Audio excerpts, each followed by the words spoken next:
Você sabe como calcular a média ponderada no Excel? É aquela média com pesos diferentes. Olá, se você é novo no canal, eu sou o Juan da Finta Academy e na aula de hoje vamos aprender a usar a função somar produto do Excel, que ajuda a fazer as médias ponderadas, aquelas com pesos diferentes, beleza? Puxa a vinheta e vamos para a aula de hoje.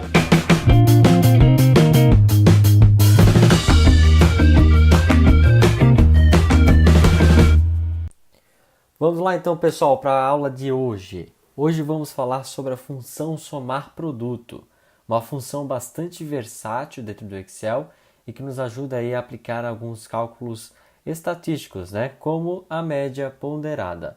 Bom, antes da gente falar da média ponderada, vamos falar da fórmula média, né, do cálculo média.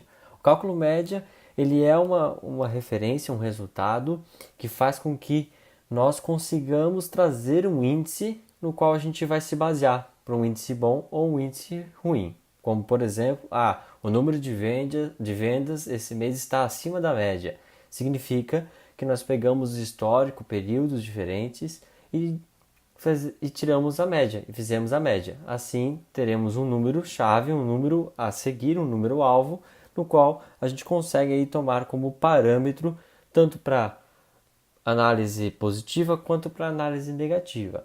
No entanto, existem algumas regras de negócio, existem algumas situações no qual a média aritmética não trará um número condizente com aquilo que a gente espera. Tá?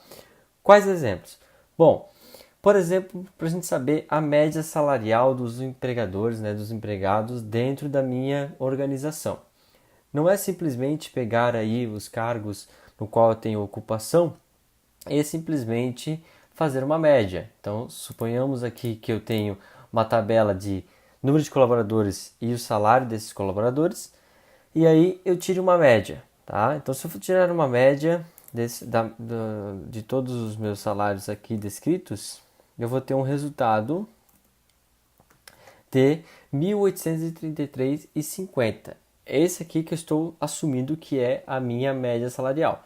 No entanto, esse número não é 100% verdadeiro porque eu tenho mais pessoas, né, um grande número de pessoas alocado em um salário específico. Então aqui percebam que eu tenho 5 pessoas no salário de 3.000, 30 pessoas no salário de 2.300, né, e 20 pessoas a 1.200 e 2 pessoas a 800.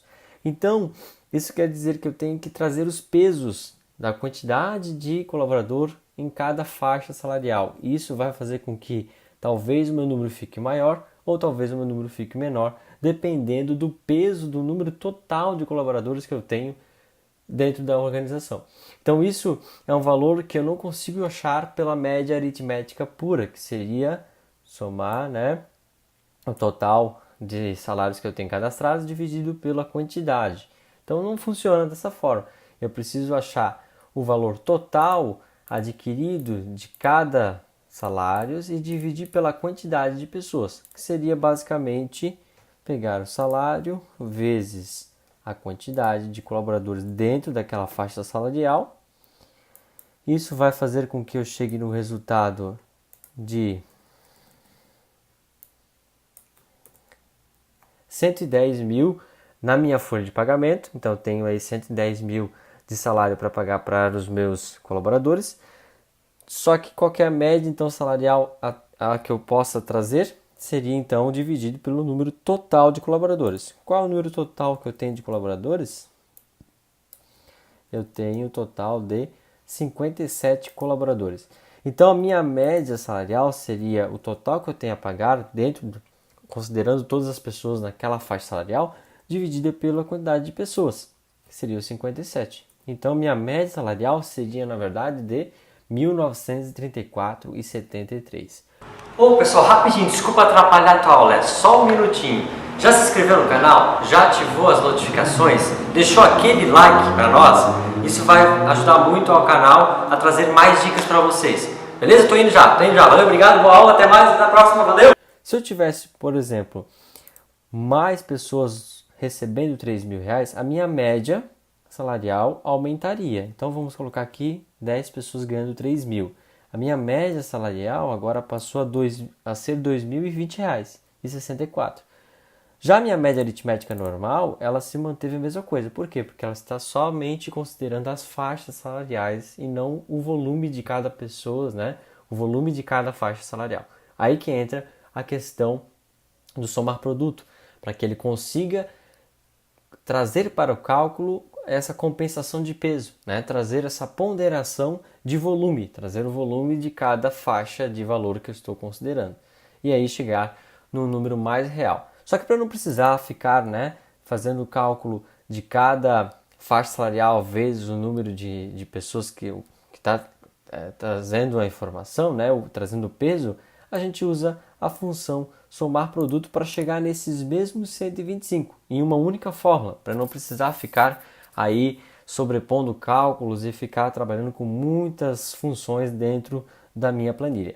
Então eu vou simplificar para chegar nesses 2020,64, eu vou usar a função somar produto. Então a função somar produto, ela vai fazer justamente aquela multiplicação, né, para chegarmos no volume total de informação. Então aqui eu vou comparar matrizes, então eu vou fazer com que cada matriz seja multiplicada por ela mesma. Então aqui eu vou pegar o salário, por exemplo, e a segunda matriz vai ser o número de colaboradores. Então, o que ele vai fazer, a fórmula somar produto, é justamente multiplicar cada linha de cada matriz por ela mesma. Então, o 20 vai ser multiplicado por 1.200, o 30 vai ser multiplicado por 2.300, até que eu chegue no valor dos 110 mil. Então, se eu finalizar a fórmula daqui, né, desse modelo, eu vou chegar lá nos meus 125 mil, que seria a somatória da multiplicação de cada faixa de salário. Só que ainda não é o valor que eu estou procurando, e sim a média disso, né? A média salarial. Então agora basta eu adicionar no meu cálculo de somar produto a divisão pela quantidade total de colaboradores. Então, feito isso, encontrado o total real de volume, né, de valores entre as faixas e dividir pela quantidade de pessoas, vai fazer com que eu chegue na minha média salarial de 2020,64. Então essa é a média ponderada dos salários dentro da minha organização. Muito bem. Outro exemplo para que a gente consiga imaginar um pouco mais a aplicação do somar produto é o tradicional média da nota com peso, né? Então aí cada atividade ou cada avaliação tem um peso diferente para compor a nota máxima do bimestre, do semestre e assim por diante. Então aqui, obviamente que eu vou ter posso ter várias avaliações ou atividades, com cada atividade até 10 eu vou ser avaliado, né? Então eu vou tirar de 1 a 10, só que aquela avaliação, aquela atividade, ela vai ter um peso diante da minha avaliação final, que também tem que ser o total de 10. Então, aqui eu tenho peso, no qual a somatória deles tem que fechar 10, né? Então aqui, se eu apertar Alt igual, no final ele faz a função soma, ó. Então aqui eu tendo esse resultado, eu tenho que fechar 10, meu peso, porque minha nota alvo é 10. E aqui eu tenho as minhas notas para cada atividade. Se eu tiro uma média aritmética padrão, eu vou ter no meu final a média de nota de 8,75. Mas ela não é verdadeira porque cada avaliação tem o seu peso na avaliação final. Então aí entra novamente o nosso somar produto para que ele consiga considerar dessa forma. Bom, então vamos lá, somar produto. Matriz 1, peso da avaliação. Matriz 2, nota.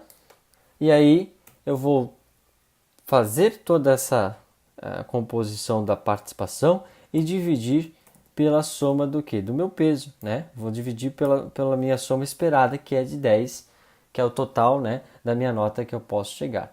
Então, chegando a esse resultado, eu vou ter uma média aí de 8,15. Então, a minha média, considerando os pesos atrelados a cada nota, é de 8,15.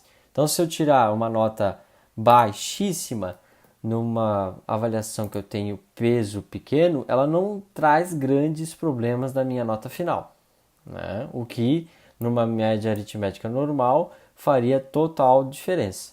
Mas como ela tem um peso muito inferior às demais, eu não vou ter esse problema muito sério. Então agora se eu tirar notas maiores, né, em pesos maiores, eu tenho um grande diferencial na minha média final, certo? Então a função somar produto ela é bastante utilizada para que a gente consiga fazer uma média mais ponderada, mais assertiva com o conjunto de dados que eu tenho, certo? Mas é com a fórmula somar produto que eu consigo também utilizar ela para fazer a soma por grupos, né? O caso do que o soma Cs faz, o soma C, então eu posso substituir o soma C e o soma Cs pelo somar produto. Eu posso substituir até mesmo o PROC-V e o índice CORRESP por somar produto. Então ele também é uma função bastante versátil. Se você quiser saber um pouco mais sobre as outras aplicações do somar produto, deixe nos comentários aí a sua sugestão, tá certo? Muito obrigado, até a próxima aula. E aí pessoal, curtiram a aula de hoje? Não esqueçam de deixar no comentário sugestões para as próximas aulas. E aqui do lado tem vídeos extras do nosso canal. Acompanhe. Abraço!